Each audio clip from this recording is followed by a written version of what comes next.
Assalamualaikum warahmatullahi wabarakatuh. Alhamdulillah. Wassalatu wassalamu ala Rasulillah Muhammad ibn Abdillah wa ala alihi wa sahbihi wa man walah.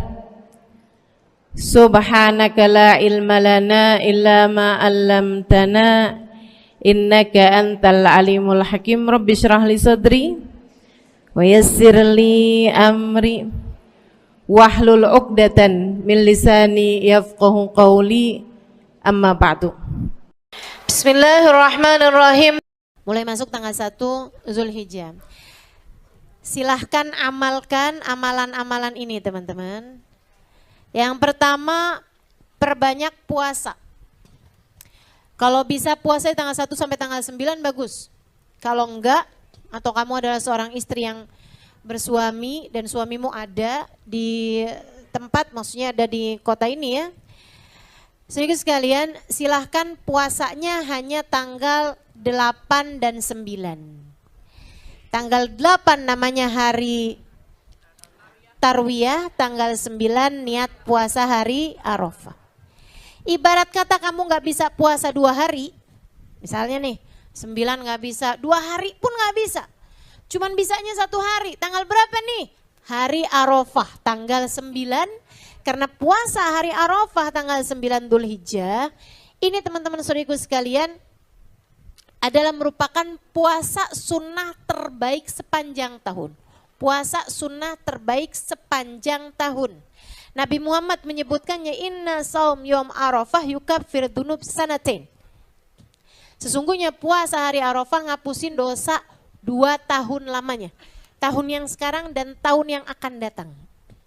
Katanya Sayyidina Ibnu Abbas alaihi ridwanullah, tidak ada amalan dijanjikan akan terampuni dosa yang akan datang selain puasa hari Arafah.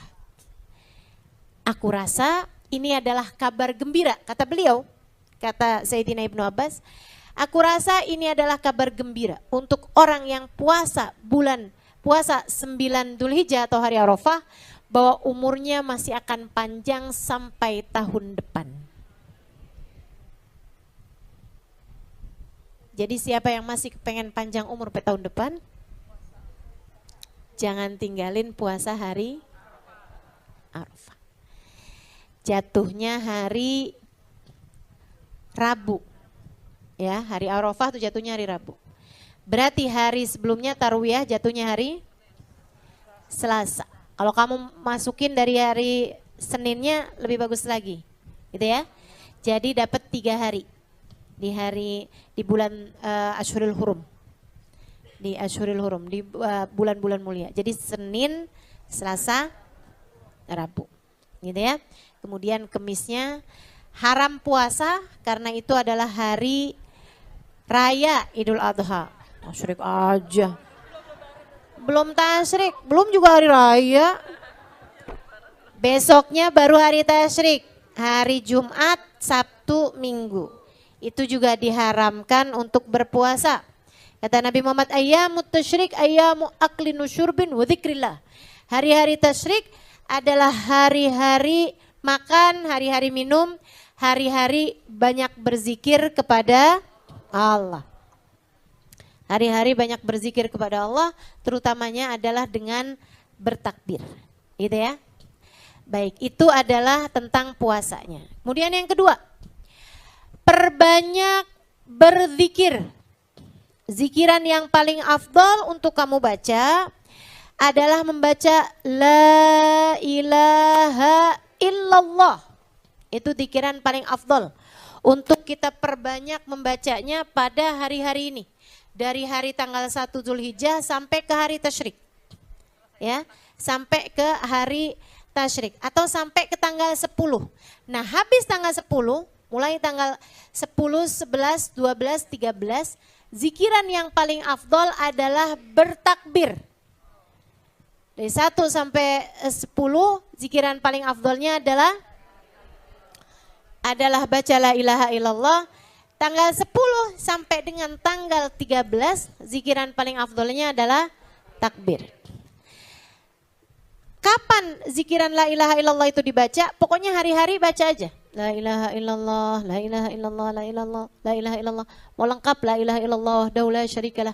Lahul mulku lahul hamdu wa yumiitu wa huwa ala kulli syai'in qadir. La ilaha illallah, daula syarikalah. Terutamanya tanggal 9. Nanti hari Arafah, malam Arafah, bagus kalau kamu bisa baca la ilaha illallah, daula syarikalah. Lahul mulku lahul hamdu wa yumiitu wa huwa ala kulli syai'in qadir sampai dengan 1000 kali. Hari Arafahnya. Dari mulai malam Arafah tuh, ya boleh. Sedikit sekalian yang saya muliakan. Kemudian kalau mau lebih bagus lagi, ada tuh bacaan la ilaha illallah. La ilaha illallah dadal layali wad duhur. La ilaha illallah dadal ayami wasyuhur. Gitu ya. Itu bacaannya tuh agak cukup panjang. Nanti saya taruhkan di IG, di Instagram saya. Mudah-mudahan bisa kita amalkan. Ya, ini kan zaman teknologi nih, tinggal emak-emak nih nanya nih, IG apaan sih? Iya, IG maksudnya Instagram, Nek. Jida-jida nanya lagi nih, Instagram belinya di mana? Suruh cucunya aja, Nek, buat liatin, nanti screenshotin. Screenshotin apaan tuh? Fotoin di HP, fotoin, nanti nenek biar dikasih aja. Susah katanya kalau ngelihatnya dari HP, fotokopiin. Nah, dari HP kecil-kecil ya Nek ya. Jida-jida boleh tuh nanti minta anak-anaknya bukan buat fotoin dari Instagram saya kemudian di fotokopiin. Gedein dulu ya, nanti bilangin sama tukang fotokopinya. Ukuran A4.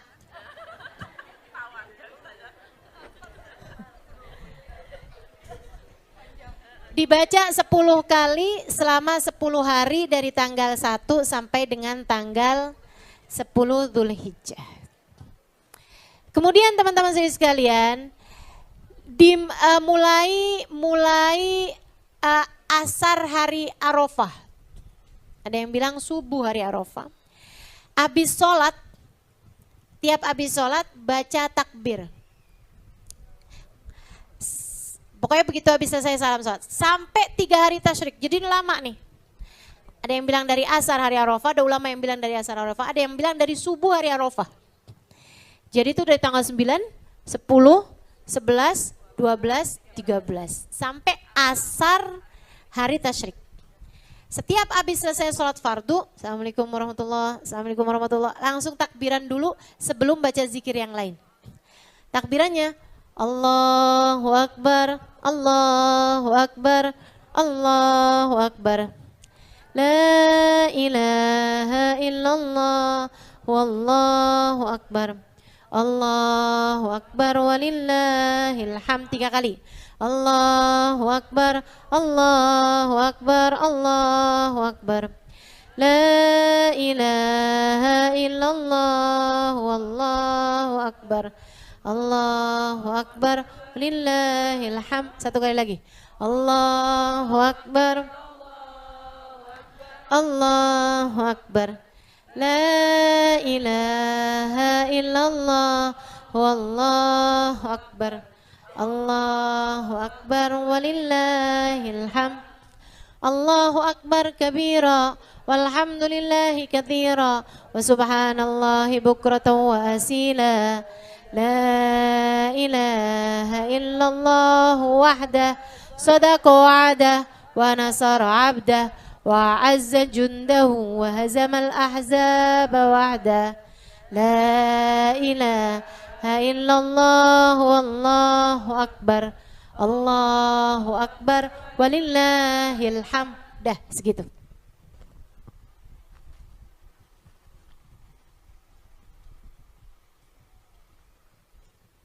Segitu dibaca. Habis itu baru astagfirullah, astagfirullah, astagfirullah. Lanjutkan doa-doanya. Seperti biasanya. Hafal ya insyaallah ya. Dibaca dari sejak hari Arafah habis asar ataupun habis subuh. Dari itu sampai ke asar hari terakhir tasyrik, hari ke-13, tanggal 13 dari bulan Zulhijjah. Saudara sekalian yang saya muliakan, selain daripada itu apalagi hari Arafah, ya. Selain daripada puasa, silahkan baca surat Al-Ikhlas 1000 kali. Bacanya hari Arafah, jadi abis subuh tuh. Sebab kalau malam namanya bukan hari, namanya malam. Nah kalau ini hari Arafah. Baca surat Al-Ikhlas dari pagi hari itu hari Arafah sampai dengan 1000 kali. Usahakan selesai sebelum asar. Abis asar hari Arafah, banyaklah berdoa gitu ya. Sisakan kalau mau Al-Ikhlasnya 10 kali gitu. Kemudian La ilaha illallah daula syarikalah yang udah dibaca dari tadi malam tuh, sisain juga 10 kali gitu. Kemudian sesudahnya banyakin doa. Banyakin doa sebanyak-banyaknya. Biar ngepasin hari Arafah itu kamu juga sedang dalam keadaan berdoa bersama dengan ribuan, puluh ribu, ratus ribu, juta orang yang hari itu juga sedang berdoa di Padang Arafah. Kalau bisa deket-deket matahari tenggelam tuh, usahakan jelang-jelang maghrib tuh kamu masih sedang berdoa. Itu saat paling mustajab di hari Arafah. Sekalian doa. Biar Allah lihat yang di Padang Arafah lagi pada doa, kamu juga di Jakarta lagi pada doa juga, gitu, masing-masing, gitu kan ya. Ustazah perlu keluar rumah buat kena cahaya matahari, boleh juga, kalau mau begitu boleh juga. Sambil bilang begini, ya Allah, di bawah matahari yang sama, kami sedang berdoa. Yang di Arafah itu mataharinya sama nggak? Sama sama kita. Maka di bawah matahari yang sama, di bawah langit yang sama, kami sama-sama sedang berdoa meminta kepadamu ya Allah. Jika engkau mengabulkan doa mereka, kabulkanlah pula doaku ya Allah. Insya Allah doanya enggak ditolak sama Allah. Malam hari Idul Adha silahkan hidupkan malamnya dengan ibadah kepada Allah. Kalau bisa salat tasbih, gitu kan ya. Apa aja pokoknya, banyakin takbir, banyakin baca Quran, banyakin istighfar, banyakin zikir la ilaha illallah. Apapun lah yang bisa kamu baca, bisa kamu lakukan. Adain sedekah, maksudnya harus ada sedekahnya gitu. Biar seperti apapun, usahakan malam hari raya Idul Adha ada sedekahnya. Itu adalah salah satu dari malam di mana doa mustajab, salah satu malam di mana Allah mengatakan gimana Allah menghidupkan hati hamba-hambanya, seperti katanya baginda Nabi besar Muhammad SAW, man ahya layalil id ahyallahu qalbah yauma yamutul qulub. Siapa yang suka menghidupkan malam hari raya, Allah akan menghidupkan hatinya di saat hati yang lain mati. Guru saya Habib Umar bin Hafid mengatakan, hati yang lain mati itu kapan? Banyak hati mati itu kapan? Yaitu pada saat sakaratul maut. Banyak hati mati, insya Allah yang suka menghidupkan malam hari raya Idul Adha atau Idul Fitri, insya Allah Allah akan hidupkan hatinya di saat sakaratul maut. Sehingga kita meninggal dunia dengan membawa iman, Islam, cinta kepada Nabi Muhammad sallallahu alaihi wasallam insyaallah. Kemudian teman-teman, pagi hari itu kita disunnahkan mandi hari raya. Kita disunnahkan bersih-bersih, kayak potong kuku gitu ya. Kecuali buat yang akan kurban. Nah, buat yang akan kurban, buat yang akan berkurban, itu jangan gitu ya. Jangan potong rambut, jangan potong kuku, jangan donor darah. Dari sejak tanggal 1 Dzulhijjah sampai hewan kurbannya dipotong. 3 itu aja. Kalau bersih-bersih mandi apa segala macam sih enggak apa-apa. Kalau urusan gosok gigi sih harus. Kata Ustazah sebaiknya jangan angkat-angkat apapun dari badan termasuk daki. Enggak, kalau daki mah angkat aja. Iya, kalau kotoran gigi mah angkat aja teman-teman.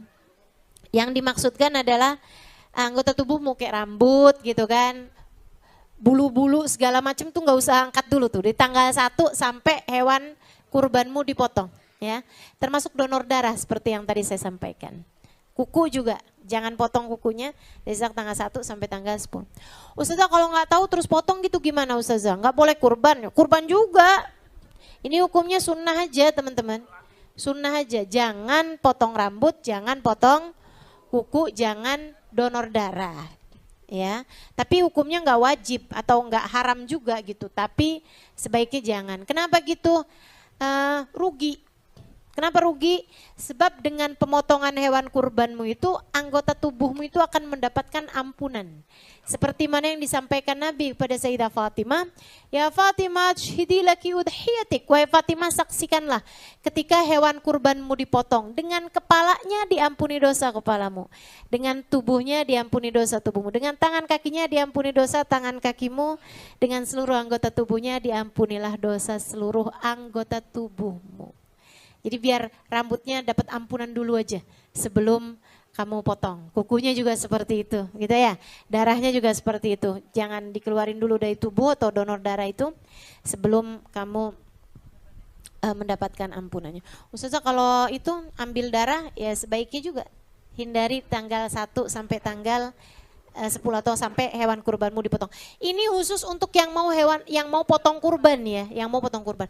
Kalau nggak mau potong kurban sih terserah aja. Potong kapan aja terserah rambut kamu gitu. Ya. Kurbannya dipotong kapan bolehnya? Mulai orang habis selesai sholat Id. Sebelum sholat Id kamu disunahkan untuk jangan makan, jangan minum apapun dulu.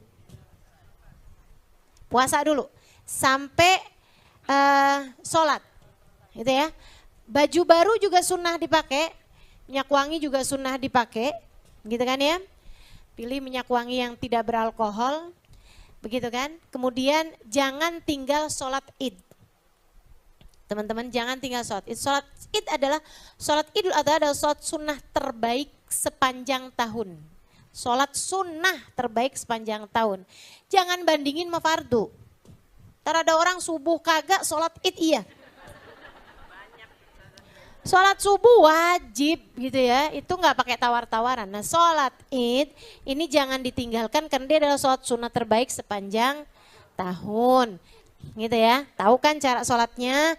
Nah kemudian habis selesai sholat, potonglah hewan kurbanmu. Kalau nggak hari itu masih bisa besok, kalau nggak besoknya masih bisa besoknya, kalau nggak besoknya masih bisa besoknya lagi.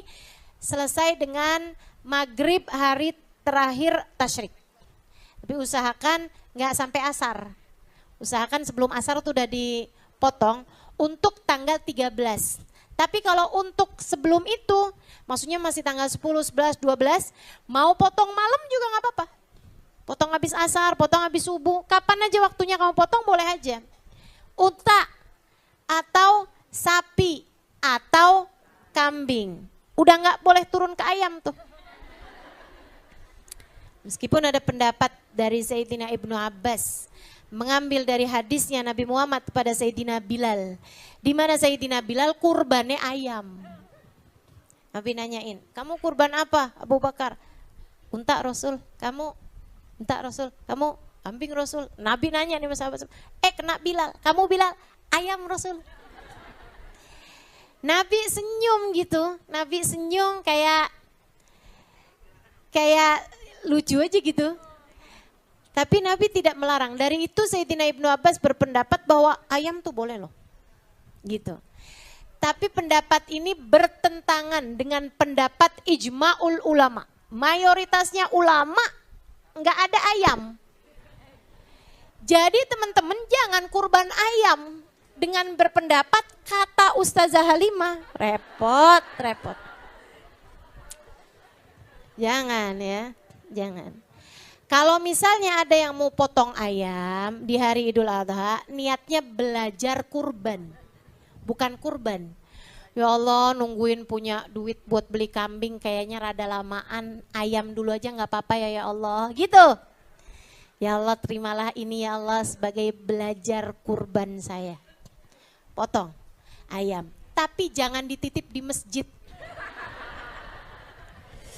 Tiba-tiba banyak ayam di masjid. Kata Ustazah Halimah boleh loh. Jangan gitu ya. Ntar saya disalahin ulama-ulama se-Jakarta nih, jangan. Gitu, jadi gitu teman-teman. Potong aja di rumah dan saran saya kalau potongnya ayam, masak. Bagiin berupa opor biar orang nggak bingung. Nerima daging kok tiba-tiba putih ya ini, apa ini ya? Gitu ya. Kalau kambing bagusnya dibagi mentah. Dan semua hewan kurban bagusnya dibagi mentah, berbeda dengan akikah. Kalau akikah bagusnya dibagi matang. Ustazah katanya orang kalau belum akikah nggak boleh kurban. Boleh aja. Boleh aja. Bagusan mana Ustazah? Kurban apa akikah? Semuanya sama-sama bagus. Sama-sama bagus gitu.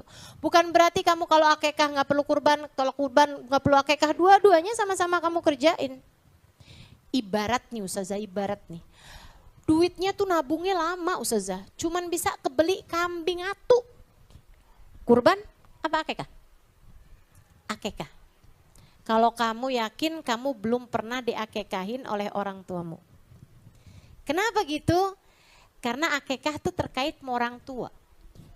Katanya Nabi Muhammad itu anak tergadai sampai dibayarkan akikahnya. Nah kalau barang tergadai itu kan belum bisa dimanfaatkan. Itu khawatirnya gitu kan. Khawatirnya nih amal perbuatan kita nggak langsung nyambung ke orang tua gitu kalau kita belum akikah khawatirnya. Jadi akikah aja dulu. Ya, kalau yang belum akikah gitu. Seperti itu ya teman-teman. Ustazah akikah kalau misalnya digabungin pas hari kurban. Dengerin saya biar nggak salah paham. Akikah Ustazah saya ini tahu saya belum akikah. Kemudian datang nih hari kurban nih.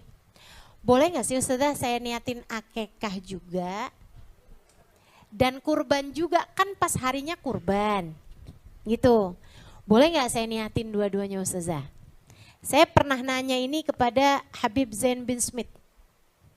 Karena saya buka-buka kitab nggak nemu-nemu. Akhirnya saya tanya kepada beliau tentang hal ini saat saya sedang bersama dengan beliau waktu itu. Saya tanya, Bib, kaifal jama' bainal udhiyah wal aqiqah? Gimana tuh? Ngumpulin antara akikah sama kurban. Kalau nanya sama ulama tuh pendek aja pertanyaannya. Nggak usah panjang-panjang kayak curhat gitu. Soalnya Bib kan ada yang nanya gini nih Bib, misalnya Bib, orangnya tuh rada susah Bib, nabungnya susah, cuman bisa kebeli satu kambing, nggak usah tuh kalau mau lama tuh pertanyaan pendek aja.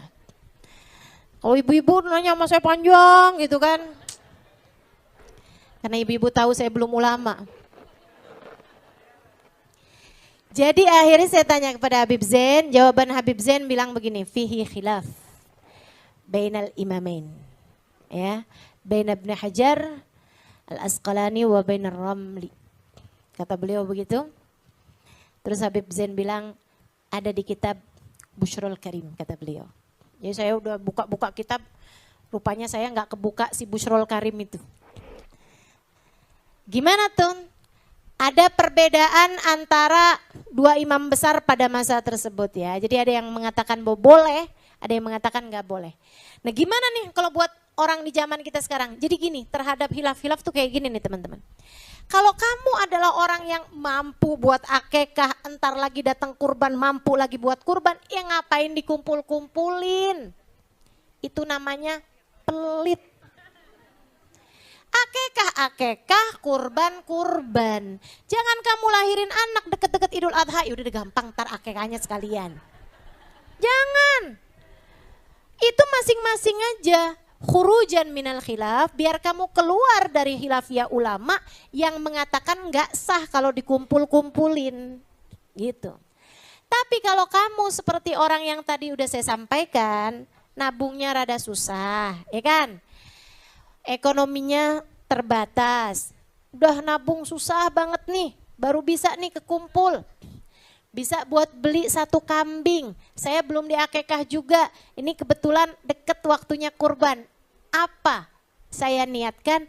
Niat dua-duanya, Allah Maha Karim, Allah Maha Rahim, insya Allah kamu selesai dari urusan akikah dan juga kamu terbayarkan atau kamu pun juga terhitung berpahala kurban. Gitu ya, jelas ya? Baik. Itu aja yang bisa saya sampaikan. Mudah-mudahan amalannya udah semua kayaknya ini urusannya. Oh iya, Ustazah, daging kurban itu gimana Ustazah? Boleh sunnah dibagikan kepada orang fakir miskin. Tapi boleh juga dibagikan kepada siapapun. Orang kaya, bahkan orang non muslim sekalipun. Sunnahnya dibagi mentah, teman-teman. Sunnahnya dibagi mentah, kalau akekah sunnahnya dibagi matang. Gitu kan ya. Kemudian harus dibagi, nih dengerin saya. Harus dibagi sebelum tanggal 13 Dzulhijjah. Semuanya harus dibagi sebelum tanggal 13 Dzulhijjah, sebelum matahari terbenam tanggal 13 Dzulhijjah. Makanya saya bilang tadi sebaiknya potongnya itu sebelum asar. Biar kalau kamu potong sebelum asar hari terakhir tasyrik ya, hari terakhir tasyrik, kamu udah selesai baginya di saat matahari terbenam. Sebab kalau belum, nah itu takutnya jatuhnya itu udah keluar dari waktunya. Karenanya enggak sah ada ceritanya kurbannya dibagi entar-entaran. Beda dengan misalnya kita kasih sama tetangga kita lagi keluar kota terus dia bilang simpenin dulu aja di kulkasmu. Nah itu nggak apa-apa, itu nggak apa-apa. Sehingga sekalian saya muliakan, yang nggak boleh itu saya pernah lihat nih iklannya. Makanya saya sampaikan, saya peringatkan ya kepada semuanya nih. Gini nih, saya pernah lihat iklan gini. Kurbanmu dibagi sepanjang tahun kepada korban bencana alam. Jadi ternyata daging kurbannya itu dikornetin, dijadiin daging kalengan yang akan dibagikan kepada orang-orang yang terkena bencana alam sepanjang tahun. Itu nggak jadi kurban, itu jatuhnya cuman sedekah dan bukan itu kurban yang dimaksudkan Allah dengan firman-Nya fasholli lirabbika wanhar. Wanhar itu harus yaumun nahr. Yaumun nahr itu hari raya kurban. Jatuhnya tanggal 10, 11, 12, 13. Jangan tawar-tawaran sama syariat Allah dan jangan sok-sokan kreatif sama syariat Allah. Pikir-pikir sendiri dia ya. Ayo dah, udah jelas insya Allah ya. Ustazah boleh makan gak sih kalau kita kurban? Boleh, dengan syarat kurbannya bukan kurban wajib. Jelas? Kalau kamu kurbannya kurban sunnah, kamu boleh makan dari daging kurbannya bahkan sunnah. Tapi ngambilnya jangan lebih dari 1/3. Ada orang kurban buat dia semua. Itu namanya bukan kurban. Iya, bagi, ambil buat diri sendiri, jangan lebih dari 1/3 ekor, gitu kan? Kamu ambil atinya, yang paling bagus kamu ambil atinya, sisanya boleh juga kamu ambil pahanya, gitu kan? Paha depan atau paha belakang? Paha belakang lah, paha depan namanya tangan.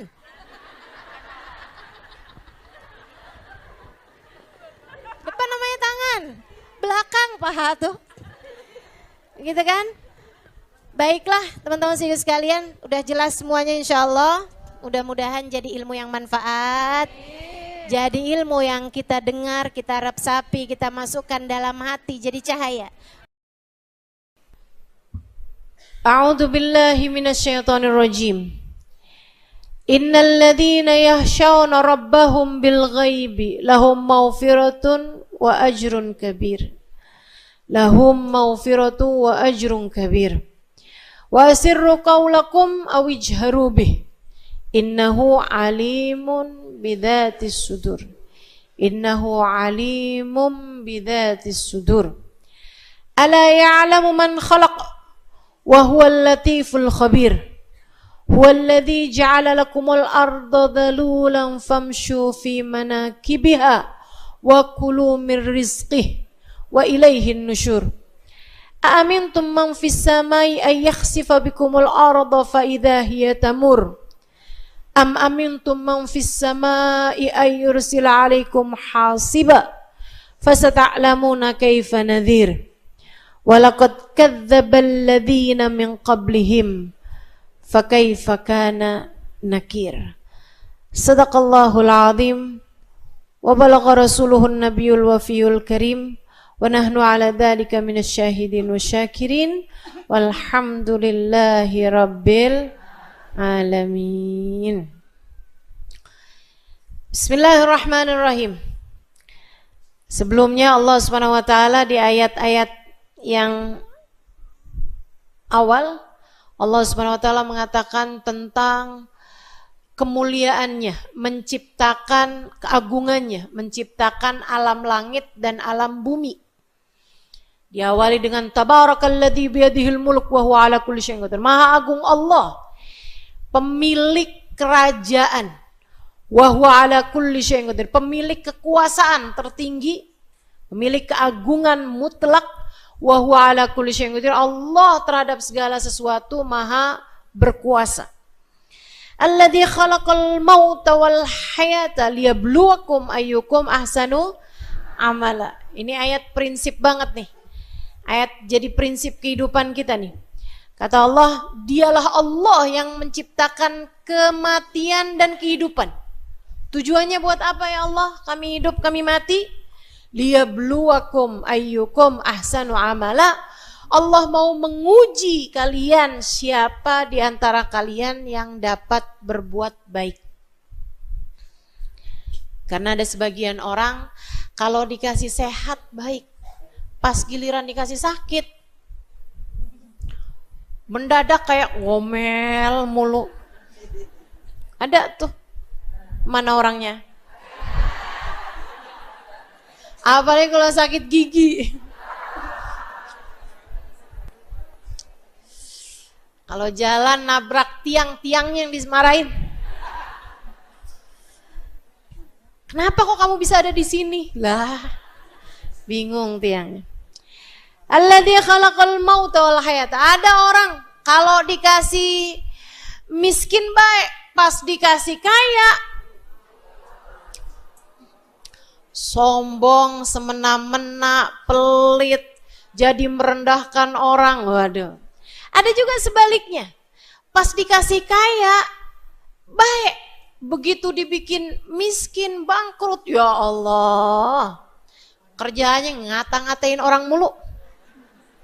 Begitu ngelihat rumah orang bagus, nyantet nih kayaknya.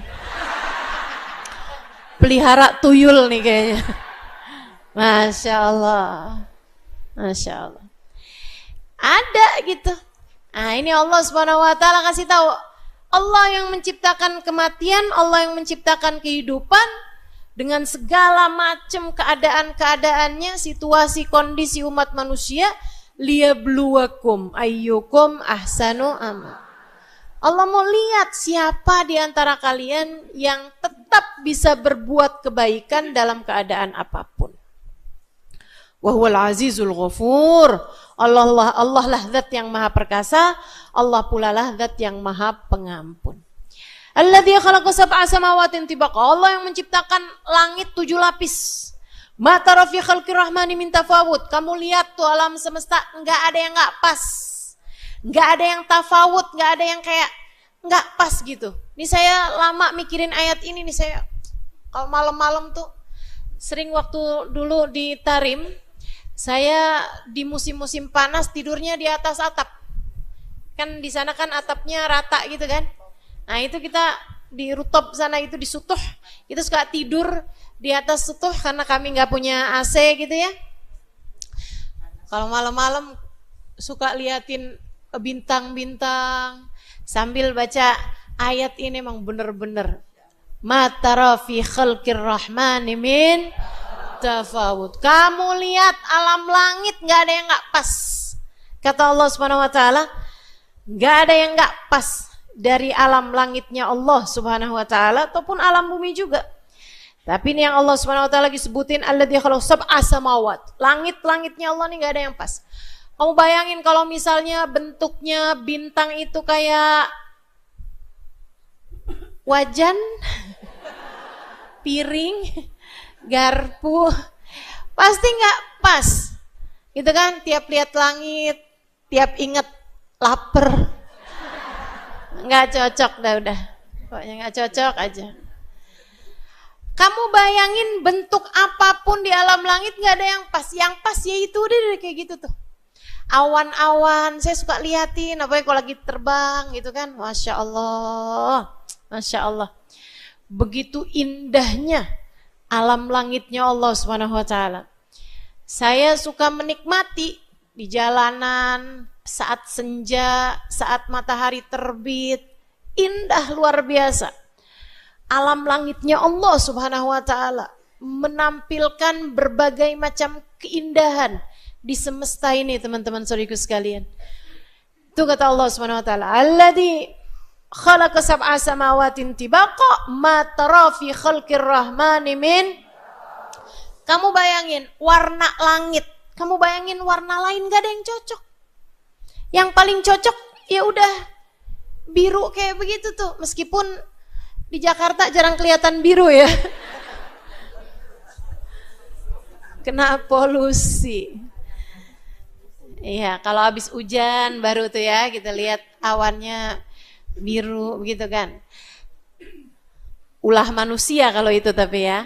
Aslinya itu kan langit warnanya biru, cakep dengan awannya yang putih begitu kan.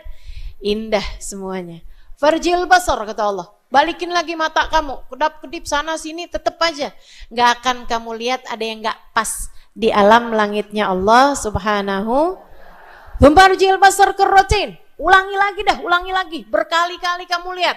Nggak cukup nih pakai mata telanjang, pakai teropong, pakai kamera, pakai teleskop, pakai apa aja dah. Kamu lihat alam semesta Allah Subhanahu wa ta'ala, alam langitnya Allah Subhanahu wa ta'ala. Semakin kamu lihat, maka kamu akan semakin mengerti betapa sangat indah dan sempurnanya penciptaannya Allah Subhanahu wa ta'ala. Yang qalib ilaikal basar khasian wa huwa hasir. Mata kamunya tuh yang ngerasa, ya ampun saya gagal menemukan ketidaksempurnaan dalam penciptaan alam langitnya Allah Subhanahu. Walaqad zayyana sama'a dunya bimasabih. Kami udah hias-hiasi bumi ini dengan lampu-lampu. Berupa apa tuh? Berupa bintang gemintang di angkasa. Wa ja'alnaha rujuman lisyayatin, dan kami jadikan bintang-bintang tersebut itu sebagai batu buat lempar setan-setan. Sebelum lahirnya Nabi kita Muhammad sallallahu alaihi wasallam, setan itu suka ngintipin lauhil mahfud. Sebelum lahirnya Nabi Muhammad, setan suka ngintip-ngintip isinya lauhil mahfud. Makanya mohon maaf nih ya, dukun-dukun dulu itu jauh lebih jago-jago daripada dukun-dukun sekarang. Ustazah kok pakai mohon maaf? Ya saya nggak tahu, siapa tahu di sini ada dukun.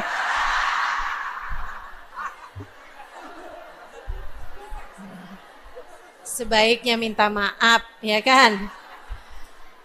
Dukun dulu tuh jauh lebih jago-jago teman-teman daripada dukun-dukun sekarang. Kenapa? Karena mereka itu kan kerjasama tuh sama syaitan. Dan setan dulu itu bisa lihat, bisa ngintip lauhil mahfud. Sampai ketika lahirnya Nabi Muhammad sallallahu alaihi wasallam, setan-setan ini udah dihalangkan. Udah gak pada bisa tuh ngelihat isinya lauhil mahfud. Khasian wa wazir. Wa qazina sama dunya masabi. Ujalna rujuman lisyayatin. Jadi sering setan tuh mengintip isinya lauhil mahfud, dilempar pakai bintang-bintang.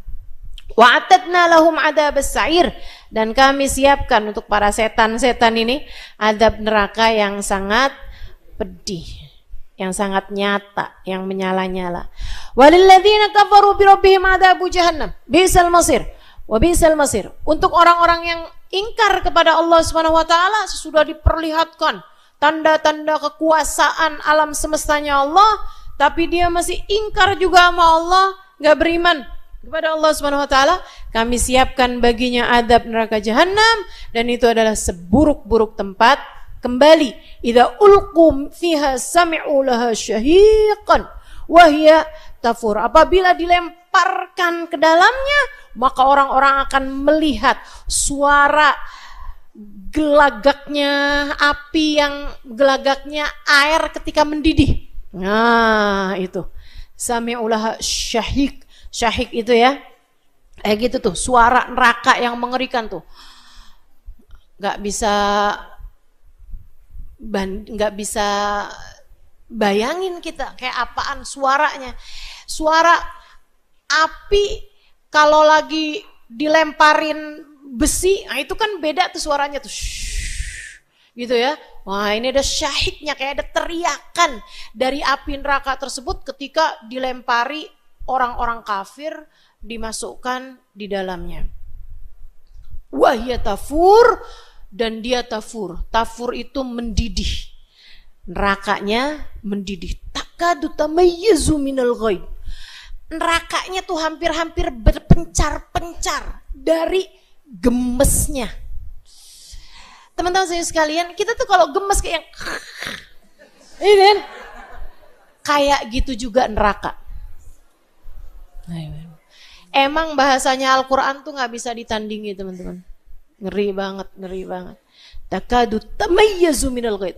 Hampir-hampir neraka itu kayak berpencar-pencar dari marahnya, dari gemesnya sama orang-orang yang gak beriman kepada Allah Subhanahu wa taala. Kullama ulqiya fiha faujun sa'alahum khazanatuha alam ya'tikum nadhir. Setiap kali datang nih rombongan masuk ke dalam neraka, naudzubillah min dzalik. Ya Allah, jangan jadikan kami salah satu di antara rombongan tersebut. Meskipun kami punya dosa-dosa yang pantas memasukkan kami di dalamnya. Selamatkan semuanya ya Allah, ya Allah. Tiap kali dilemparkan rombongan, nerakanya tuh nanya, alam ya'tikum nadhir?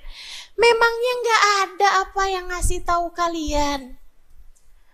Emangnya gak ada ustadz, ustadzah, da'i, da'iyah, ulama yang memperingatkan kalian terhadap neraka? Kok bisa-bisanya kamu masuk juga? Qalu, mereka bilang, bala qad ja'ana nadhir. Ada sih, ada pengajian, ada. Kamu nggak tahu jadwalnya? Ada.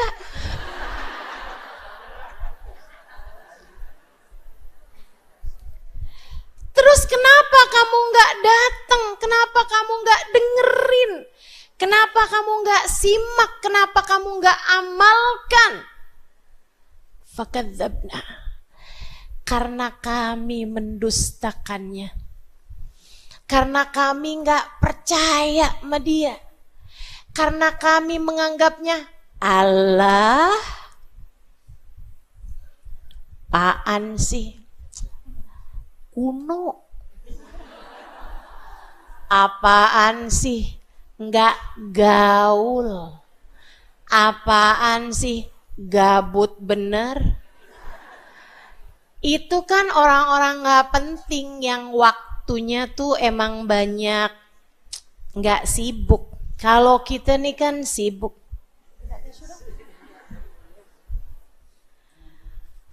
Kalau kami nih kan sibuk. Ada tender sana,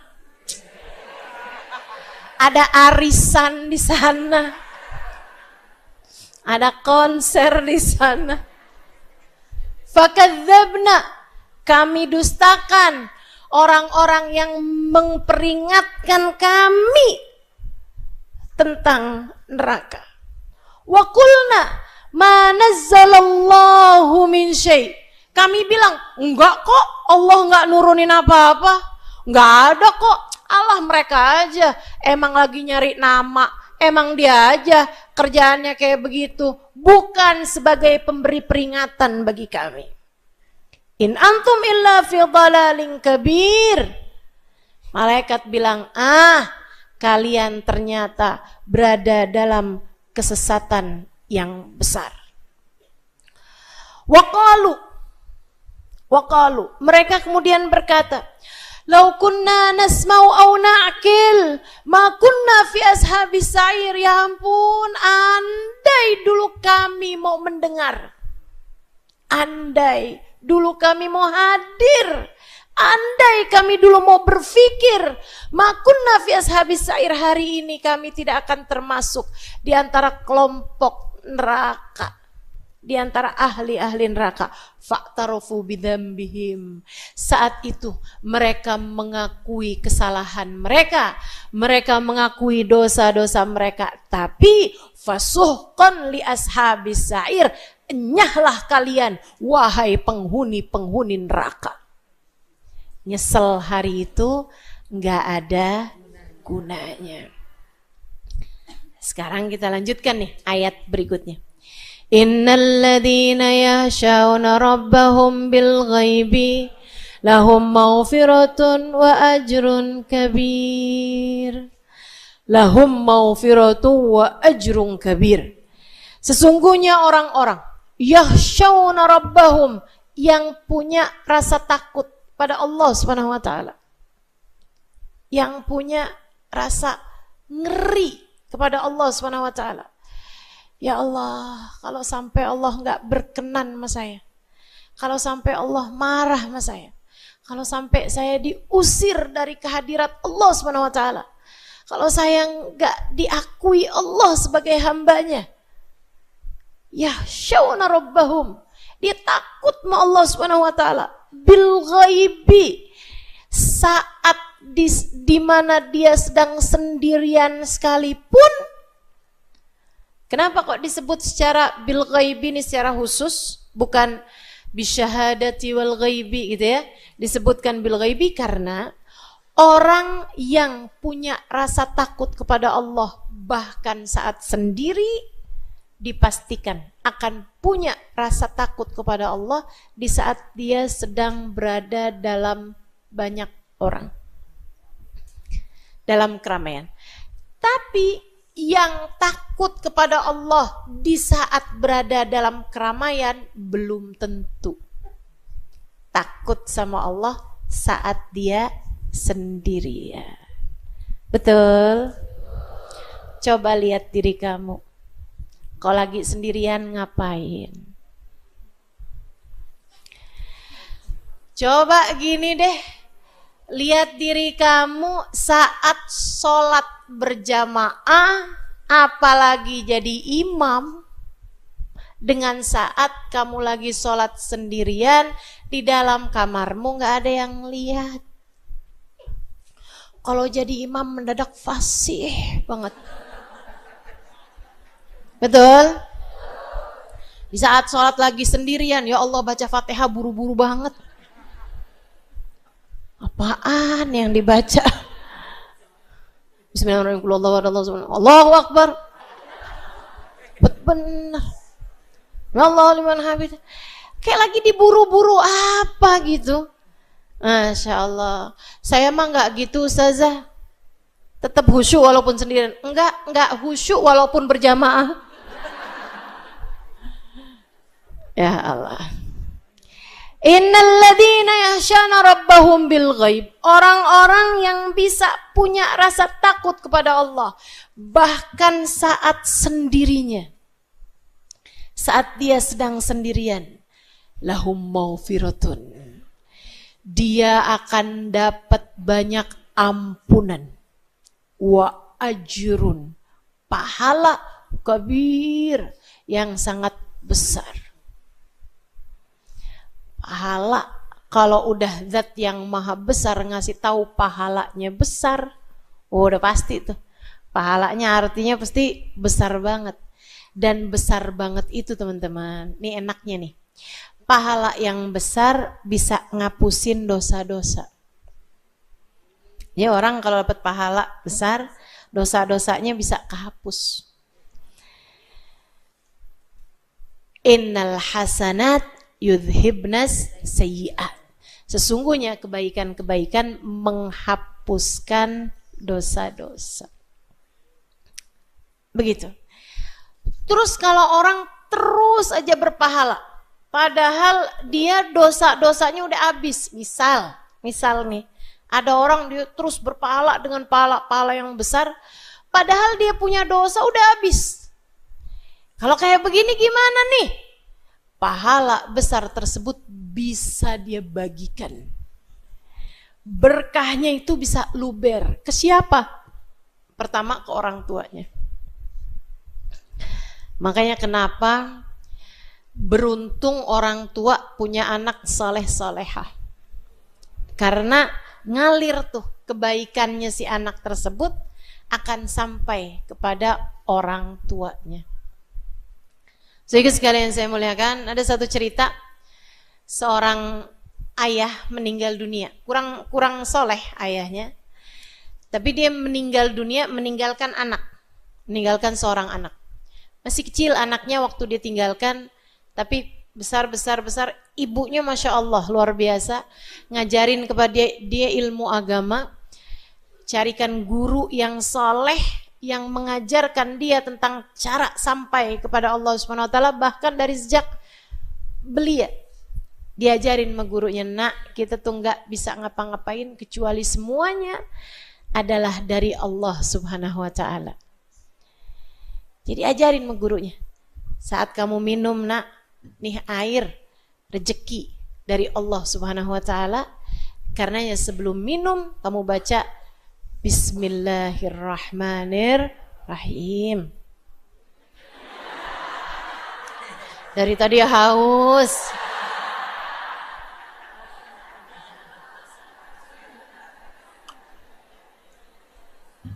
Nyari kesempatannya nggak dapat. Sehingga sekalian, akhirnya si anak ngamalin. Dia mau minum baca Bismillahirrahmanirrahim sambil dihayati bahwa semuanya dari Allah SWT. Makasih ya Allah, Bismillahirrahmanirrahim, dengan engkaulah aku minum. Sebelum makan Bismillahirrahmanirrahim, karena rezekimu ya Allah, semuanya darimu ya Allah aku makan. Sebelum tidur Bismillahirrahmanirrahim, bangun tidur Bismillahirrahmanirrahim, semua dia kerjakan Bismillahirrahmanirrahim, Bismillahirrahmanirrahim. Allah kemudian mewahyukan kepada malaikat yang saat itu sedang mengazab anak tersebut, mengazab orang tuanya, bapaknya, bilang, ya malaikati irfa'ul adzaba minhu fa inni astahi an u'adzib rajulan wa ibnuhu yadhkur ismi daima.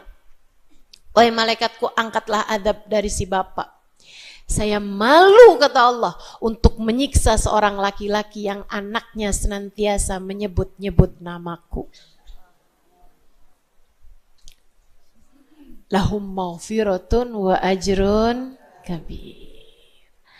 Orang yang punya rasa takut sama Allah Subhanahu Wa Taala, bahkan di saat dia sendirian, malam-malam sendirian, dia bangun jam 3, jam setengah 4, dia wudhu, nggak ada yang lihat, dia sholat, ditengadah tangannya, ya Allah, ya Allah, ya Allah. Ampuni dosa-dosaku ya Allah, ampuni dosa-dosaku ya Allah. Bukan yang bangun jam 3 kemudian update status.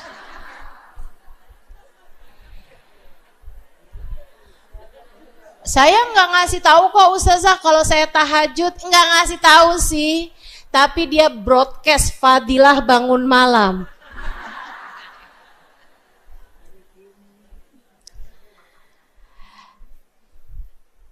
Ustazah itu kan sekalian dakwah, ya kenapa harus jam 3 amat?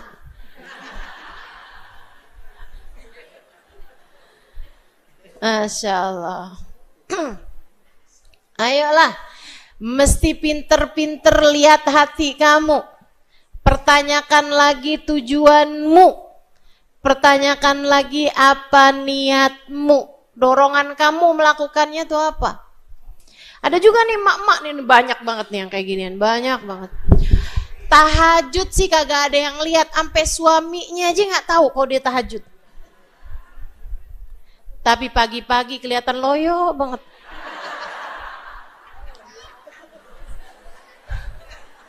Suaminya kan jadi nanya ya, kamu kelihatan lemes banget, kamu sakit? Enggak sih, cuman ngantuk.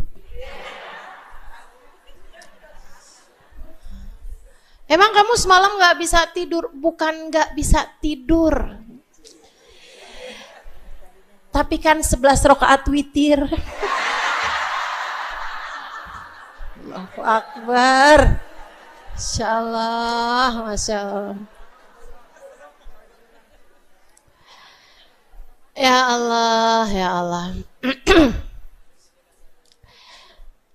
Ada temennya curhat, makanya cobain dong kalau malam tuh bangun. Saya udah ngerasain. Masya Allah. Hati-hati emang bener-bener nih, bener-bener. Masalahnya ada pada yahsyawna rabbahum bil ghaib. Takut kepada Allah. Bagus hubungannya dengan Allah bil ghaib. Saat dia sedang sendirian. Lahum maghfiratun wa ajrun kabir. Dia dapat ampunan atas dosa-dosanya dan dosa orang tuanya, dosa keluarganya, wa ajrun kabir, dan dia juga dapat pahala yang sangat besar. Orang-orang kaum kafir Quraisy atau orang-orang Yahudi Madinah suka ngobrol kayak begini nih. Kita kalau lagi ngomongin Muhammad jangan kenceng-kenceng. Kita mesti pelan-pelan aja. Tuhannya Muhammad suka kedengeran.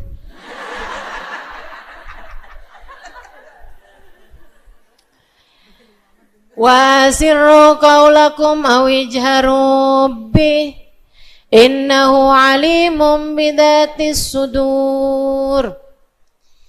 Kata Allah, kalian orang kafir, asirru qaulakum, kamu mau memelankan suara, awijharu bih, atau kamu mau teriak-teriak keras sekalipun, gak ada bedanya bagi Allah Subhanahu wa taala, sebab innahu alimun bidatis sudur, sesungguhnya Allah maha mengetahui bahkan apa yang ada di dalam hati kalian. Jangankan yang udah dilafalkan, yang di hati aja. Yang lain gak ada yang tahu, Allah tahu.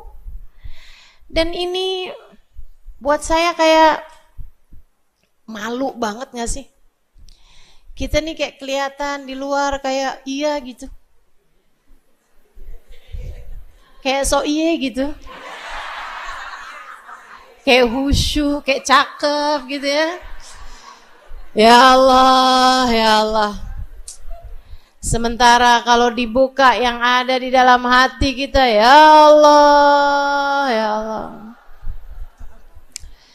Wasirru qaulakum awijharu bih. Dan ini teman-teman sekalian, perbedaan antara kita sama para wali.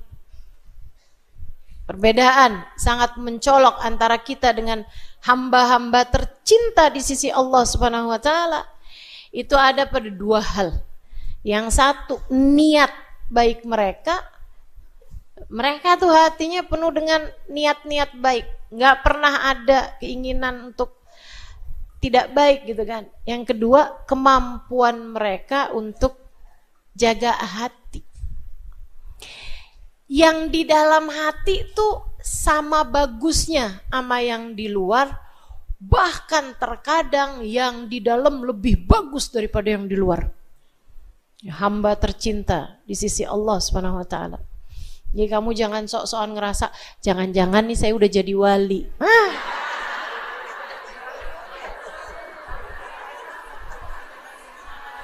Ketinggian. Turun, ketinggian. Jauh banget mah. Udah deh, kamu yang tahu hati kamu kayak gimana. Bapa Bahiyah berulang kali mengingatkan saya di masa hidup beliau. Katanya beliau, Halimah, kita yang tahu siapa kita. Kamu yang paling tahu hati kamu, diri kamu, nilai kamu selain Allah Subhanahu wa taala. Allah paling tahu keadaan kita dan kita tahu siapa kita. Jangan sampai penilaian orang padamu membuatmu samar melihat diri sendiri. Kayak kebanyakan dengar pujian orang sampai kayak kita lupa gitu. Kamu solehah banget ya? Enggak kok. Tapi kamu solehah banget kok. Iya sih. Gampang bener percayanya. Padahal orang cuma basa-basi. Ya Allah, ya Allah. Serem teman-teman, serem. Mudah-mudahan Allah Subhanahu wa taala jadikan cermin hati kita bersih sehingga kita bisa melihat diri kita sebagaimana nyatanya insyaallah. Biar nggak ketipu. Biar nggak ketipu sama diri kita sendiri gitu. Biar nggak ketipu sama pujian orang lain. Bahkan banyak nih di antara kita ini ya, yang nggak hanya ketipu sama pujian orang lain, bahkan sama hinaan orang lain aja bisa ketipu. Dia nggak tahu siapa saya. Saya akan maafkan karena dia nggak kenal siapa saya. Masya Allah. Padahal wali-walinya Allah, mereka pandangan orang tidak membuat mereka tertipu. Ada seorang waliullah di jalan dikatain, saya akan sampaikan ini ya. Ya kalb. Apa tuh artinya?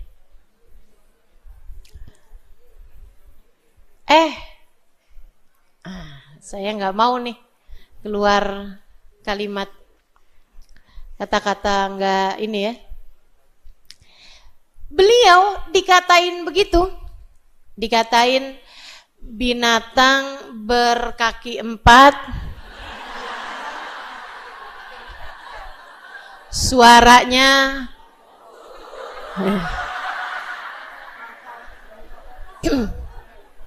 karena saya nggak mau lisan saya melafalkan kalimat semacam itu. Begitu dikatain begitu, nih seorang ulama nih, seorang ulama yang udah sampai wali min auliyaillah. Beliau menoleh kepada orang tersebut kemudian bilang, makasih ya pujiannya. Orang-orang bingung, kok pujian? Orang yang lagi nyela juga bingung. Dia bilang, kok pujian? Orang saya lagi ngata-ngatain kamu kok. Oh, saya dengarnya pujian. Kenapa begitu? Sebab enggak ada yang lebih menyenangkan tuannya daripada seekor guguk tadi ini. Iya kan? Dipelihara, disayangin sama tuannya sampai kayak apaan? Nurut aja. Dilemparin tulang bolak-balik diambilin. Nggak ada ceritanya tuh habis dilempar nih, ogah gua. Udah kenyang gua. Nggak ada ceritanya gitu ya. Diajakin main walaupun nggak mood ya udah dia main gitu. Diajakin berhenti ya berhenti walaupun dia masih kepengen main. Diajakin jalan nih jalan. Dipanggil noleh. Teman-teman saudaraku sekalian yang saya muliakan, dipanggil sama tuannya noleh dia. Walaupun lagi semales apapun dia. Kan begitu? Nyaut tuh si binatang satu itu. Dia bilang, andai saya bisa punya akhlak semacam itu kepada tuan saya. Andai saya bisa punya akhlak semacam itu kepada tuan saya. Allah subhanahu wa ta'ala. Jalla jalaluh wa ta'ala. Azamatuh. Subhanallah. Lagi dihina orang aja, dia mendengarnya sebagai sebuah pujian. Karena dia tahu betapa hinanya dirinya. Hamba-hamba tercinta di sisi Allah Subhanahu wa taala tuh kayak gitu. Kayak gitu tuh. Enggak ketinggian naro diri.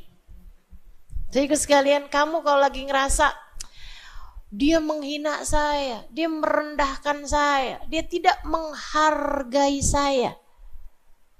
Ingatkan dirimu, jangan-jangan bukan dia nggak menghargai, tapi kitanya jualannya kemahalan. Betul nggak? Kita terlalu taruh harga diri kita ketinggian, makanya jadi berasanya orang nggak ngargain. Teman-teman sekalian, bayanginnya gini aja deh, paling enak dah buat saya, paling enak. Bayanginnya diri andai nanti di akhirat pantas buat masuk neraka. Andai di akhirat Allah masukkan kita ke dalam neraka, hinaan macam apa yang menurutmu layak buatmu itu? Dihina apa aja, kayaknya tuh pantes loh. Kamu kalau bayangin diri kamu di akhirat gak selamat, misalnya dihina orang ya, kurang ajar. Emang bener sih saya kurang ajar. Bahkan bukan hanya kurang ajar, saya bahkan pantas untuk neraka. Kan begitu? Gak bener kamu, ya emang gak bener saya. Andai saya benar, pastilah Allah tidak memasukkan saya ke dalam neraka. Kan begitu? Dan teman-teman saya sekalian, mohon maaf, kalau bicara neraka, siapa di antara kita yang sudah mendapatkan jaminan selamat darinya? Gak ada. Tidak kamu, tidak pula saya. Tidak kamu, tidak pula saya. Tidak ada di antara kita yang punya jaminan terhadap keselamatan kita di akhirat nanti. Allah gak wajib masukkan kita ke dalam surga. Siapapun kita. Allah berhak memasukkan kita ke dalam neraka, siapapun saja kita. Siapapun saja kita, Allah berhak kalau mau memasukkan kita ke dalam neraka. Na'udzubillah min dzalik. Na'udzubillah min dzalik. Wa asirru qaulakum aw ijharu bih innahu alimun bidatis sudur. Maka emang malu banget nih dengan fakta innahu alimun bidatis sudur. Allah tahu apa yang ada di dalam hati kita. Maka jangan biarkan penilaian orang sebaik apapun membuatmu samar melihat aib-aib dirimu sendiri. Jangan sampai pujian orang kepadamu membuatmu lupa tentang siapa diri kamu yang sesungguhnya. Buatmu lupa siapa dirimu yang sesungguhnya. Allah bilang asirru qaulakum awijharu bih. Wa asirru qaulakum awijharu bih. Kamu mau pelanin suara kamu sampai bisik-bisik. Awijharu bih, kamu mau kerasin suara kamu kayak apapun. Innahu alimun bidzatis sudur. Allah bahkan mengetahui apa yang ada di dalam hatimu itu. Allah mendengar apa yang ada dalam hatimu itu. Tapi subhanallah, emang subhanallah, kita tuh kalau lagi mau ngomong yang gak bagus, pasti pelan-pelan.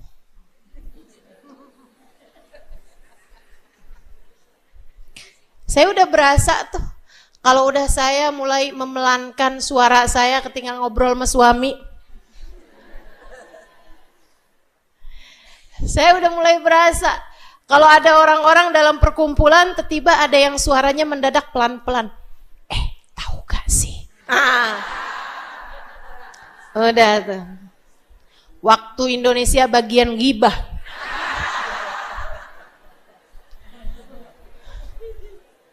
Masya Allah. Dan itu bukan hanya terjadi di masa sekarang. Kadang-kadang bahkan gak pakai keluar suara loh. Tapi dengan sentuhan tangan, atau bahkan isyarat mata. Iya kan? Itu namanya khainatul a'yun. Ya, khianatnya mata tuh. Mata yang isyarat.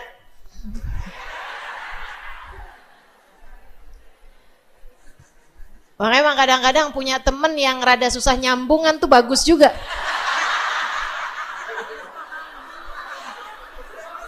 Menurunkan mood untuk bergibah. Apaan sih? Yang kemarin saya bilangin, yang mana?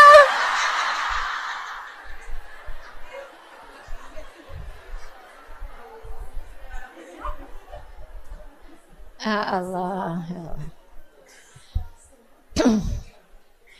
Saudara sekalian saya muliakan. Ada dulu zamannya Nabi Muhammad SAW. Ketika Sayyidina Sa'ad bin Mu'ad, salah satu sahabat Nabi kita Muhammad SAW. Namanya Sayyidina Sa'ad. Sa'ad bin Mu'ad.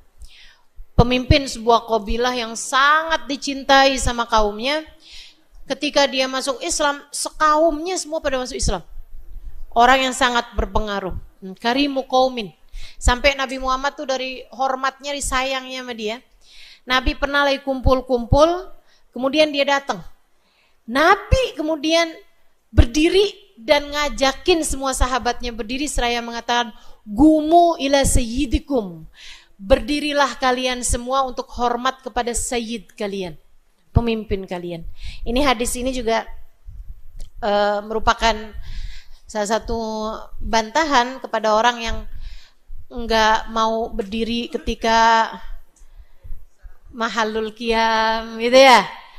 Kayak yang Nabi Muhammad tuh nggak suka kok kalau ada orang berdiri buat menyambut beliau waktu hidupnya aja kayak gitu, apalagi sudah kematiannya gitu. Teman-teman saya sekalian, siapa bilang begitu? Nabi Muhammad bahkan berdiri, dan bahkan Nabi Muhammad mengajak para sahabatnya berdiri ketika Sayyidina Sa'ad ibn Mu'ad datang kepada mereka. Gumu ila sayyidikum, kata Nabi Muhammad, berdirilah kalian untuk menyambut tuan kalian ini. Sayyidina Sa'ad meninggal dunia. Wah, sahabat turun semuanya untuk ikut serta bertakziah dan juga mengantarkan jenazahnya. Sesudah disolati, diantarkan jenazahnya menuju ke kuburan. Itu dari banyaknya sahabat yang turun semuanya untuk ikut serta nganterin jenazahnya, sampai tuh pembawa jenazahnya nggak ada tugasnya. Maksudnya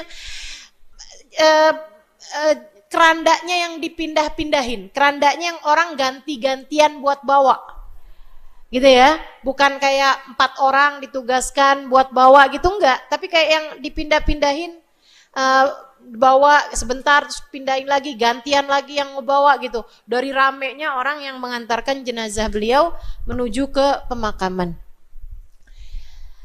Dan dari ramenya, Nabi itu udah di belakang, masih di belakang. Jenazahnya malah udah ini gitu, udah lebih depan.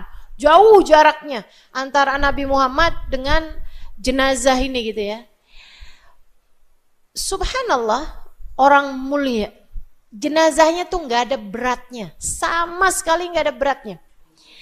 Ketika nyampe ke bahunya orang yang beriman, Masya Allah, emang Tuhan kita nih, emang orang yang sangat kita hormati nih, nggak pernah nyusahin, hidup nggak nyusahin, meninggal dunia pun nggak nyusahin, nggak pernah bikin berat orang lain, nggak pernah nyusahin orang lain, sampai udah jadi jenazah aja nggak ada beratnya sama sekali. Iya nih orang memang Masya Allah orang ini. Beliau memang selalu meringankan orang sehingga jenazahnya ringan. Macam-macam pemikiran para orang-orang mukmin, karena orang mukmin tuh memang terbiasa berpikir positif. Lain cerita ketika nyampe ke orang munafik, selalu berpikir negatif. Hati-hati sama diri kamu, liatin. Kalau semua orang kamu cari negatifnya, kalau semua keadaan kamu cari negatifnya, kalau apapun aja kamu cari negatifnya, teman-teman saudaraku sekalian, Hati yang indah akan dapat melihat keindahan pada apapun dan siapapun. Sementara hati yang buruk hanya akan melihat keburukan pada apapun dan siapapun. Jadi kalau kamu bermasalah sama satu orang, bisa jadi dia yang bermasalah atau kamu yang bermasalah. Tapi kalau kamu bermasalah sama semua orang, ya udah pasti yang bermasalah adalah kamu. Bisa-bisanya, ini nggak cocok, mas itu nggak cocok, mas ini nggak cocok. Ya, emang kamu yang bermasalah. Di zaman Nabi Muhammad SAW, yang bermasalah sama semua orang ini adalah orang-orang munafik yang memang mikirnya tuh selalu negatif, termasuk ketika ngangkat jenazahnya Sayyidina Sa'ad ibn Mu'ad. Dia ngomong begini nih, khafiful wazn, khafiful qadr indallah. Harus gitu bahasanya kan, bisik-bisik. Sama sebelahnya dia bilang. Sebelahnya denger, tapi yang lain-lain gak denger. Dia bilang, ringan ya, emang ringan nih kayaknya pahalanya.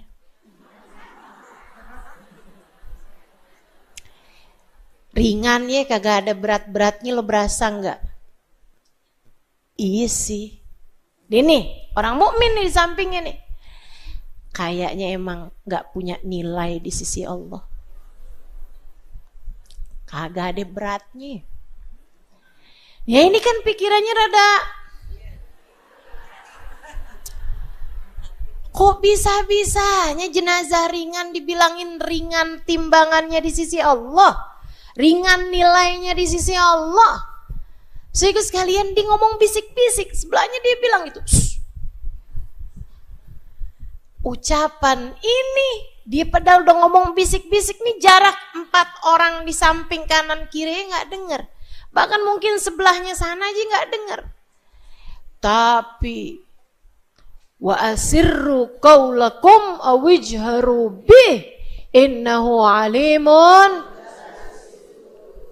Nabi Muhammad dari belakang teriak, man yaqulu hakada innahu khafiful qadar khafiful wazn indallah. Siapa tuh yang berani-berani ngomong kayak gitu? Ringan jenazahnya karena ringan nilainya di sisi Allah. Siapa yang berani-berani ngomong begitu? Sebelahnya, oh, tahu rasa gitu kan? Ini nggak tahu Nabi Muhammad tuh dekat sama Allah. Hati-hati sama orang yang dekat sama Allah. Hati-hati sama orang yang dekat sama Allah. Dan karena kamu nggak tahu siapa orang mukmin yang dekat sama Allah, maka berhati-hatilah sama siapapun yang beriman. Hati-hati sama hamba-hambanya Allah. Karena Allah tuh kayak begitu tuh, sama yang dekat sama Allah SWT cemburu banget. Sayyidina Muhammad dekat sama Allah, maka Allah kasih tahu rahasia-rahasianya Allah. Sayyidina Sa'ad ibn Mu'ad dekat sama Allah SWT, maka ketika ada orang ngomong bisik-bisik, Nabi Muhammadnya dengar. Siapa yang berani ngomong kayak begitu? Khafiful wazn khafiful qadr indallah. Nabi kemudian kasih tahu kenyataannya kenapa ringan. Orang hanya bisa menebak-nebak, oh ini karena orangnya memang gak pernah ngerepotin orang, makanya jenazahnya jadi ringan. Karena seperti mana orang hidup, seperti itulah dia mati. Kan begitu? Kama ta'ish tamut, seperti mana kamu hidup, seperti itu kamu akan mati gitu. Tapi Nabi memberitahu faktanya. Sebab yang lain hanya bisa mengira-ngira, berzon, berprasangka. Ada yang berprasangka baik dan itu adalah orang yang beriman. Ada yang berprasangka buruk dan itu adalah orang-orang munafik. Kata Nabi Muhammad, laqad ra'aitu sab'ina alfa malak lam yanzilu minas sama' nazalu litasyi'i janazah Sa'ad ibn Mu'ad. Aku telah melihat 70.000 malaikat-malaikatnya Allah yang tidak pernah turun ke bumi, hari ini turun untuk mengantarkan jenazahnya Sa'ad ibn Mu'adz. Kamu tahu kenapa jenazahnya ringan? Sebab jenazahnya digiring, digotong sama para malaikat-malaikatnya Allah Subhanahu wa taala, diarak sama malaikat-malaikatnya Allah Subhanahu wa taala dengan sayap-sayap mereka, sehingga tidak ada lagi rasa beratnya di bahu-bahu orang yang mengangkatnya. Ya Allah, ya Allah. Saya kalau mikir-mikirin ya, keberuntungannya para sahabat. Betul Sayyidina Sa'ad bin Mu'adz pemimpin qabilah. Betul beliau orang mulia. Tapi andai tidak karena Nabi Muhammad, ia hanyalah seorang pemimpin qabilah. Yang bahkan pemimpin-pemimpin qabilah lainnya, emang kita tahu namanya? Enggak tahu kita. Teman-teman saudaraku sekalian, zaman itu atau zaman sekarang deh, ada yang tahu di sini siapa nama presiden Zimbabwe?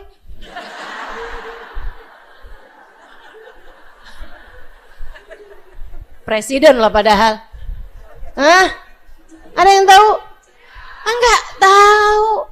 Teman-teman saudaraku sekalian yang saya muliakan, kita nggak tahu nih nama presiden negara Switzerland. Apa ya?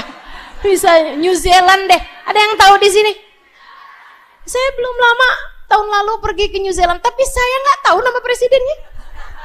Dan saya juga nggak cari tahu siapa nama presidennya gitu. Nggak tahu juga dan nggak cari tahu. Tapi kita tahu siapa Sayyidina Sa'ad bin Mu'adz.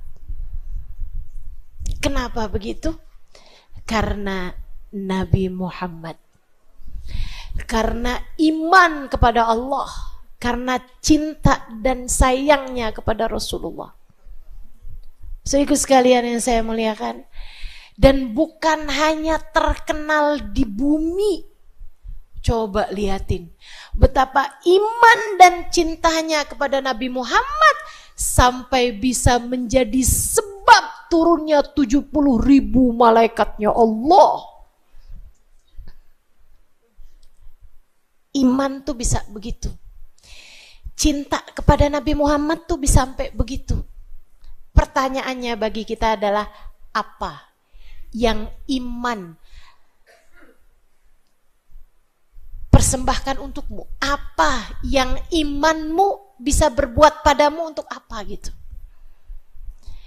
Cintamu kepada Nabi Muhammad tuh bisa bikin apa, teman-teman sekalian? Kalau gede bisa bikin macam-macam. Bilal bin Rabah, kebayang, dulunya itu orang yang bahkan digelandang di padang pasir panas kota Mekah, dicambuki. Dijual di pasar jadi barang, ditarik-tarikin rambutnya. Karena semakin keriting semakin mahal. Pemilik rambut keriting gak usah rebonding. Tambah keriting itu tambah mahal, teman-teman sekalian. Itu kan budak ustazah. Iya, anggaplah begitu. Kita budaknya Allah Subhanahu wa taala. Saudaraku sekalian, dari budak yang dijual di pasar, ditonjok-tonjokin, mau tahu kekuatan badannya kayak apaan, sampai jadi seseorang yang katanya Nabi Muhammad, wahai Bilal, ketika saya di Isra Mi'rajkan, saya ada di surga, saya dengar suara sendal di surga. Sendal kecipakan sama air gitu, kecipakannya suara sendal kena air di surga. Saya tanya, suara apa itu wahai Jibril? Malaikat Jibril menjawab, itu adalah suara terompahnya Bilal bin Rabah. Dari budak dijual di pasar, iman kepada Allah dan cintanya kepada Nabi Muhammad membuat Bilal bahkan orangnya masih ada di bumi, sendalnya udah nungguin di surga. Kamu iman dan cintamu udah bikin apa? Udah bikin apa? Sekurangnya bikin kita mudah-mudahan selamat di akhirat. Sekurangnya bikin kita mati husnul khatimah. Sekurangnya bikin kita tetap iman dan Islam sampai saat datang ajal menjemput kita. Insya Allah. Wa asirru qaulakum awijharu bih innahu alimun. Ala ya'lamu man khalaq wa huwal latiful khabir. Ala ya'lamu man khalaq. Bukankah man khalaq yang menciptakan? Siapa yang nyiptain? Allah Subhanahu wa taala. Ala ya'lam, pastilah dia akan tahu segala sesuatu. Lah yang nyiptain Allah, kamu pikir Allah nggak tahu apa? Kamu mau bisik-bisik, kamu mengerjain apapun, kamu sedang sendirian. Kamu ngambil uang di saku baju suamimu. Ala ya'lamu man khalaq, kamu pikir Allah yang maha mengetahui, yang menciptakan kamu nggak tahu gitu? Ya tahu lah. Saat suamimu udah tidur, kamu WhatsAppan sama laki-laki yang bahkan mungkin dia sedang tidur di samping istrinya juga. Ala ya'lamu man khalaq, kamu pikir yang nyiptain kamu nggak tahu apa? Suami saya sih nggak tahu, tapi Allah Tuhannya suami kamu tahu. Allah Tuhannya suamimu, dia tahu. Apapun yang kamu lakukan, dia maha tahu. Maka jangan berani-berani sama dosa, sebab dia tahu segalanya. Tetaplah takut saat bersama atau saat sendiri, sebab dia tahu segala sesuatu. Wa huwal latiful khabir. Allah adalah zat yang maha lembut, al-khabir, zat yang maha mengawasi. CCTV-nya nggak terbatas, teman-teman. CCTV itu cuman bisa lihat yang terjangkau aja, punya penglihatan sangat terbatas. Allah Subhanahu wa taala jadikan bahkan Nabi Muhammad pandangannya nggak terbatas. Katanya Allah, katanya Nabi Muhammad sallallahu alaihi wasallam kepada para sahabatnya, "Atimur ruku' awas sujud, fawalladhi nafsi biyadi inni la arakum min wara'i dhahri ma idza raka'tum wa idza sajadtum." Kata Nabi Muhammad, kalian kalau ruku, kalau sujud yang benar. Yang benar. Kalau ruku yang sujud, kalau ruku sama sujud yang benar. Walladzi ba'atsani bil haqqi nabiyya, demi Allah yang telah mengutusku sebagai seorang nabi, inni ara